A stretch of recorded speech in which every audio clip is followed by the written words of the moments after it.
만약에, 만약에 이런 상황에 Kali ini Minet akan membahas drama Korea terbaru yang berjudul The Fiery Price Season 2 episode 1. Tanpa berlama lagi, episode 1, mari kita review. Dan si bungsu biasanya lemah lembut tapi kini sifat Haeil seolah menurun padanya. Ia menjelma menjadi pastor yang emosian juga seperti pendahulunya. Sedangkan suster masih setia mengabdi di gereja. Lalu sekelompok pria bertubuh besar menawan seorang biksu muda karena mereka ingin membakar kuil di sana. Tapi kegiatan mereka terganggu dengan suara ketukan di dalam kuil di dalam sana. Setelah didatangi, para pria itu malah terjungkal, babak belur dibuatnya. Siapakah itu? Ya, ternyata itu adalah Kim Haeil. Tapi, apa ia sudah berganti profesi dari pastor menjadi biksu? Pokoknya karena mengganggu ketentraman para biksu, Haeil pun memberikan pelajaran pada pria bertubuh besar itu. 1 lawan banyak, itu tak jadi masalah bagi Haeil, karena ia bisa dengan mudah menumbangkan mereka semua. Dan di saat perkelahian itu terkuaklah, jubah biksunya Haeil pun tersingkap. Yang ternyata Haeil masihlah seorang pastor. Dengan berapi-api, semua pun menjadi babak belur dihajar pastor yang kesabarannya setipis tisu itu. Sedangkan Songsak kini masih menjadi pengantar makanan, tapi ia sudah mengepalai para pengantar makanan lainnya juga. Dan ia menjadi tamu kehormatannya gudam.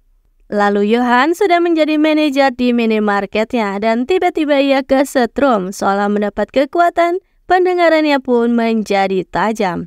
Sedangkan si polisi konyol Gu Dae-yong kini menikmati hidup dengan bermain golf. Ia juga sudah menjadi ketua tim dan masih konyol seperti biasanya. Lalu Kyung-son, ia kini bekerja di luar negeri dan menikmati hidupnya. Bahkan berkencan dengan seorang pria romantis. Dikira sudah sempurna, tapi ternyata pria yang dikencaninya malah seorang bandar narkoboy. Kyung-son pun berakhir ikut diselidiki juga. Baru bertemu pria itu 2 kali, namun disinyalir ia juga ikut terlibat. Dan kini kantor polisi pun penuh sesak karena para pria bertubuh besar itu mengadukan perbuatan pastor Haeil. Para penjahat itu tak mengaku sudah membuat keributan di kuil, dan dengan cerdiknya salah satu biksu memberikan bukti rekaman kejadian tadi. Ternyata diajari Haeil untuk merekam lewat kacamata yang telah dipakainya. Para penjahat itu pun tak bisa berkutik lagi. Haeil menolong para biksu ternyata atas permintaan dari anak asuhnya Sangyeon.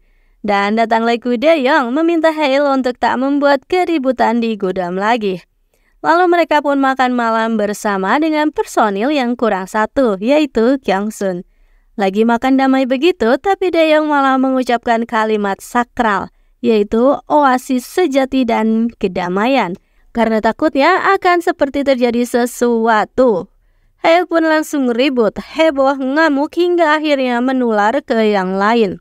Haeil ternyata mendapatkan email, ia bimbang karena disuruh untuk bergabung di gereja Busan.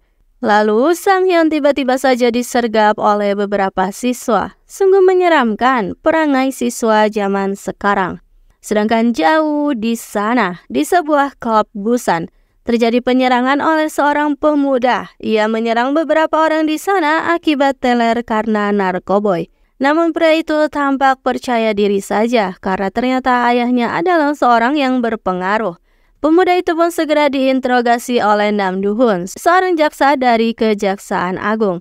Dikira orang baik lah, ternyata sama saja. Jaksa itu pun membuat skenario agar si pemuda bisa lepas dari jeratan hukum. Kembali ke gudang. Kini misa untuk mendiang Pastor Lee pun dilaksanakan. Banyak orang yang hadir termasuk Sangyeon juga. Tapi Sangyeon tampak tak baik-baik saja. Dan benar saja, di tengah acara Sangyeon tiba-tiba pingsan. Ia pun segera dilarikan ke rumah sakit. Dan karena ia punya penyakit jantung bawaan, kondisinya pun semakin serius. Ia lalu dikabarkan telah mengalami koma karena syok. Semua pun ikut bersedih dan setelah pemeriksaan lanjutan diketahuilah jika penyebab rasa syok itu karena zat narkoboy Shalalan. Berita itu pun segera tersiar ke seluruh gudam. Para polisi segera bergerak menelusuri masalah itu. Dan si Nam Duhun yang memang terikat jaringan narkoboy itu pun tak ingin kartelnya terungkap. Jadi meminta pada komplotannya untuk bekerja sama. Alhasil kasus narkoboy di gudam pun tiba-tiba saja diambil alih oleh kejaksaan atas suruhan Nam Duhun. Oh, Hail sungguh kesal. Ia pasti tahu akan ada udang di balik batu.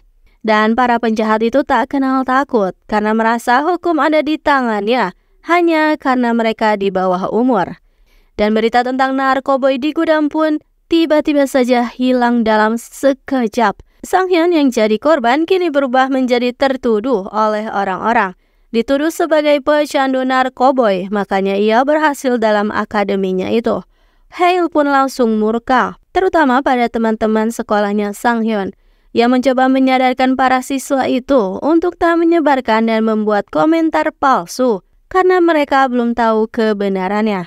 Lalu datanglah satu siswa yang memberitahukan jika suatu malam Sang Hyun sempat menelponnya dan hanya mengatakan satu kata, yaitu Jang Site. Lalu geng gudam pun berkumpul. Ternyata Gudeung sudah berinisiatif menyelidiki kasus dengan meminta bantuan Songsak dan gengnya untuk mengumpulkan orang-orang mencurigakan di malam hari, dan hasilnya sungguh luar biasa. Banyak anak muda yang memang terlibat memakai dan bahkan mengedarkan narkoboy itu. Hingga akhirnya Jang Site dan kawanannya pun bisa tertangkap oleh Hail in the gang. Hail memberikan sedikit pelajaran, tidak dengan tenaga 100% melawan anak-anak bebal itu. Dan terkuaklah alasannya. Karena saat mereka mengedarkan narkoboy, Sang Hyun ada di sana sebagai saksi. Maka dari itulah mereka mencekoki Sang Hyun dengan narkoboy juga. Hail lalu meminta nama pemasoknya. Dan dengan modal ditakut-takuti, akhirnya keluarlah satu nama, yaitu Geralt. Tak menunggu lama, mereka segera mendatangi markas si Geralt itu. Tentulah ada perkelahian. Untuk bertemu dengan Geralt, mereka harus melawan banyaknya pria. Tapi pria malam, Pastor Kim, bahkan Songsak mah jago. Markas itu pun benar-benar dibuat berantakan oleh 3 pahlawan gudam itu. Hail sang malaikat maut pun sudah siap menjemput Geralt yang siap-siap kabur dengan uang haramnya itu. Tapi ternyata si Geralt lembek, mudah sekali ditaklukkan. Akhirnya semua orang pun dikumpulkan, diinterogasi lebih lanjut untuk ditanyai siapa lagi pemasoknya. Dan akhirnya keluarlah satu nama, yaitu Belut Api Busan.